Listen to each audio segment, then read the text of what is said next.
Sa gitna ng patuloy na kontrobersya, sa wakas ay nagsalita na si Cassie Legaspi tungkol sa panloloko ng kanyang ama na si Zoren Legaspi kay Carmina Villarroel.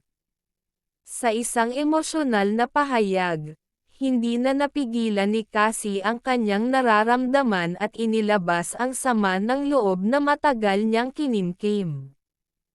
Ayon sa kanya, matagal na niyang napapansin ang pagbabago sa kilos ng kanyang ama, ngunit pilit niya itong binalewala dahil sa respeto at pagmamahal niya rito. Noon pa man, may mga bagay na hindi ko maintindihan. May mga gabi na bigla na lang siyang umaalis, may mga tawag na hindi niya sinasagot kapag nandoon kami, ani ni Cassie. Bilang anak, pinili kong maniwala na hindi niya kayang gawin ito sa amin, lalo na kay Mommy. Ngunit ang pinakanagpalala ng sitwasyon ay nang siya mismo ang nakakita ng mga ebidensyang nagpapatunay ng pagtataksil ng kanyang ama. Ayon sa kanyang kwento, minsan niyang nahuli si Zoren na may kausap sa telepono, at kahit hindi niya narinig ang buong usapan, ramdam niyang may tinatago ito. Iba yung tono niya. Iba yung paraan ng pagsasalita niya. At nang makita ko ang pangalan sa screen ng phone niya, doon ko na na-realize na may mali, dagdag pa niya. Naging mas malinaw ang lahat ng isang araw. Aksidente niyang mabuksan ang isang email na naglalaman ng mga palitan ng mensahe sa pagitan ni Zoren at ng isa pang babae. Hindi na raw niya kinaya ang sakit at agad niya itong sinabi sa kanyang ina. Masakit makita si Mommy na umiiyak. Masakit makita siyang nasasaktan ng ganito. Ang pinakaayoko ay yung makita siyang naghihirap ng dahil sa ginawa ng isang taong pinagkatiwalaan niya ng buong puso, ani ni Cassie sa gitna ng kanyang pag-iyak. Aminado rin siyang mahirap para sa kanilang magkapatid ang sitwasyon dahil sa pagmamahal nila sa kanilang ama. Ngunit sa kabila nito, hindi raw siya maaaring manahimik lamang lalo na't nakita niya mismo ang sakit na pinagdadaanan ng kanilang ina.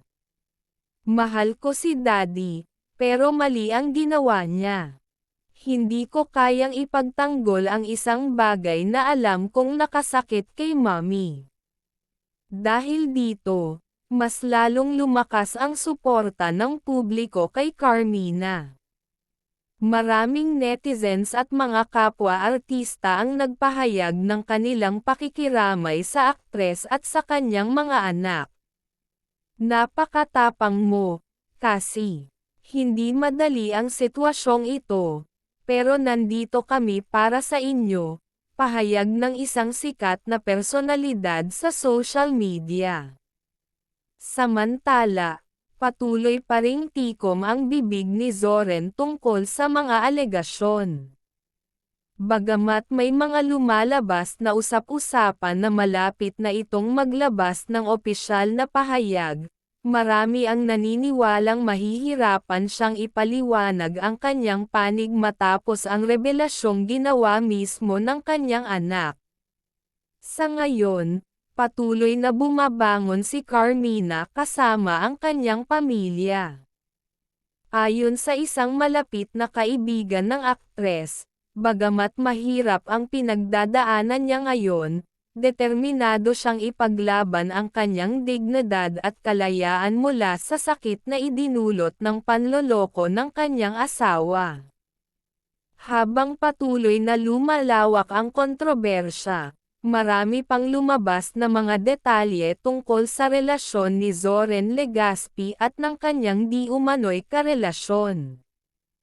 Ayon sa isang malapit na kaibigan ni Carmina, matagal na palang may naririnig na usap-usapan tungkol sa pagkakaiba ng kilos ni Zoren sa mga nakalipas na buwan, ngunit hindi nila ito masyadong pinansin noon. May mga pagkakataon na hindi na siya umuuwi ng maaga, may mga lakad na hindi alam ni Carmina. Pero dahil matagal na silang magkasama, nagtiwala si Mina na walang mali, pahayag ng kaibigan. Hanggang sa unti-unti nang lumabas ang mga ebidensya. Ang mas lalong gumimbal sa publiko ay ang pagsisiwalat ni Cassie na hindi lang isang beses niyang nahuli ang ama sa kaina-hinalang kilos. May ilang pagkakataon raw na dumalaw siya sa taping ng kanyang ama at doon niya nakitang tila may kakaibang koneksyon si Zoren sa isang babaeng kasama sa produksyon. Wala pa akong konkretong ebidensya noon, pero ramdam kong may mali, aniya.